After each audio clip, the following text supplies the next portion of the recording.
Bikin Firly Bahuri terancam dipenjara seumur hidup. Sosok Kombes Pol Ade Safri Simanjuntak, Ketua Komisi Pemberantasan Korupsi Firly Bahuri sebagai tersangka kasus dugaan tindak pidana korupsi. Nama Kombes Pol Ade Safri Simanjuntak disebut-sebut jadi sosok penting di balik status terbaru mantan Kapolda Sumsel tersebut. Ia diduga melakukan pemerasan terhadap mantan Menteri Pertanian Syahrul Yassin Limpo. Firly menjadi tersangka dikuatkan dengan adanya gelar perkara serta sejumlah barang bukti yang kini telah disita polisi. Dugaan pemerasan Firly terhadap SYL terjadi saat KPK menangani perkara korupsi di Kementerian Pertanian pada 2020 hingga 2023. Firly Bahuri terancam hukuman penjara seumur hidup atas kasus yang menjeratnya tersebut. Firly dijerat dengan pasal 12 huruf E atau pasal 12 huruf B atau pasal 11 Undang-Undang Nomor 31 Tahun 1999 sebagaimana telah diubah dalam Undang-Undang Nomor 20 Tahun 2001 tentang perubahan atas Undang-Undang Nomor 39 Tahun 1999 tentang pemberantasan tindak pidana korupsi contoh pasal 65 KUHP.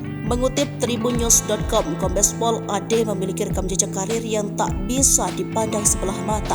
Kombes Pol Ade kini menjabat sebagai Direktur Reskrimsus Polda Metro Jaya. Dia menjabat posisi tersebut pada pertengahan 2023 lalu untuk menggantikan Kombes Pol Oliansyah Lubis. Ade lulus dari Akpol tahun 1996 dan berpengalaman di bidang reserse. Pria kelahiran di Surabaya 26 Desember 1974 ini pernah menjabat sebagai Kasubdit 2 di Tipidum Bareskrim Polri. Kombes Ade juga pernah menjabat sebagai Direktur Kriminal Khusus Polda Lampung. Kemudian pada tahun 2020, Kombes Ade Safri menjabat sebagai Kapolresta Solo. Dia menggantikan Kombes Pol Andi Rifai, mengutip dari tribun-solo.com. Selama menjabat sebagai Kapolresta Solo, Kombes Ade Safri menerima beberapa penghargaan, termasuk dinobatkan sebagai tokoh Solo menjaga Pancasila dan toleransi pada tahun 2022. Mengutip dari polri.go.id, penyerahan penghargaan itu dilakukan oleh Junior Chamber Internasional bertepatan dengan Hari Lahir Pancasila.